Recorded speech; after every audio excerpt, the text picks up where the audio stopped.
To our seminar, a little, which we're calling Language Learnt, Culture Regained. It's about the use of text in art, not just to do with language necessarily. We're going to just talk for about 20 minutes about text-based art and how text is used in art in various ways. And we have with us Ian Waldron, the artist, who, as I said, has been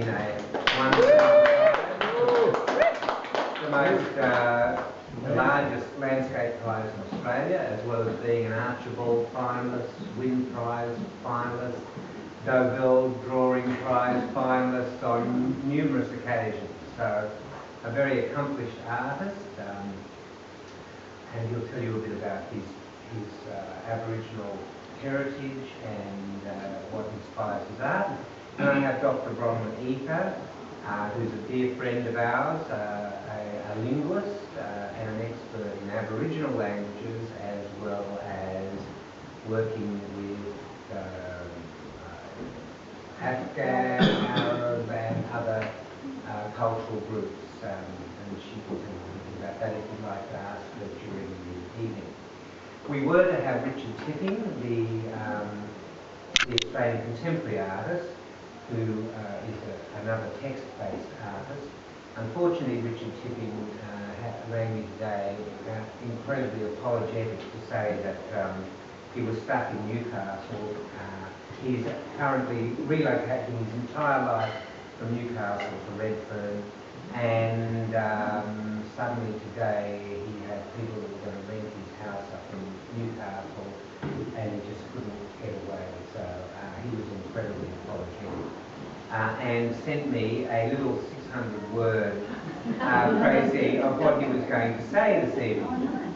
Now, I wonder, it's probably a good idea, or at the risk of delaying pearls of wisdom from both Ian and Bronwyn, I could read this out, but no, before I do, maybe I'll get Ian just to say a few words about himself, just to introduce him and his culture and what inspires his art, and then I might read out Richard Tipping's good piece, and then I might ask Bronwyn. Ian, over to you. Okay. I live in Yungaburra, where my home and my studio is, and but I come from the Gulf, Southern Territory, in Mornington, just off Corumba, and we have our acclaimed Koori. We have a cattle station north of Mornington, which is a great source of pride to me that we have taken, we now own that station through land rights and bought it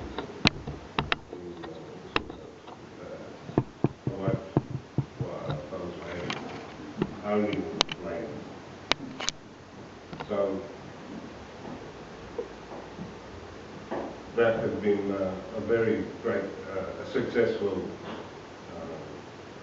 thing that's happened. We first bought that in 1982 for 1.9 million, which at the time, Peterson didn't really want to happen, but through lots of hard work, they did buy it, and in 2002 we all went back to celebrate, and the government came up to hand over the land title, Aboriginal land title, and also the deeds, because by 2002 we had paid it all. So in '82 there was about 10,000 head on the station. It is one of the largest cattle stations in Queensland. But by 2002 there were about 44,000 head.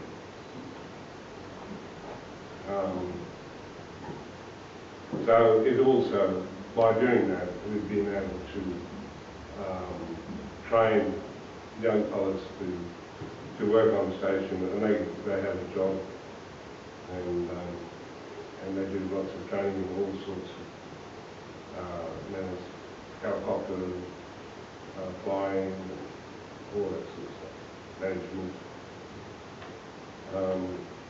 Yeah, so things have changed a lot since 1982 too, because a lot of the paintings that are here have come from further back, way back. When that's my uncle there, he was head stockman, and it was all horses and cattle. I mean, not cattle, horses. I mean, it was horses, but now it's helicopters and quad bikes and sneakers and yeah. I hope that wasn't working. Yeah. So a lot of the paintings that the series I did in black and white were from going back to the 40s and 50s. So we've all been there for a long, long time. Yes, way back to we were dancing like that. I'm going to ask you a little bit about your text-based art a little later.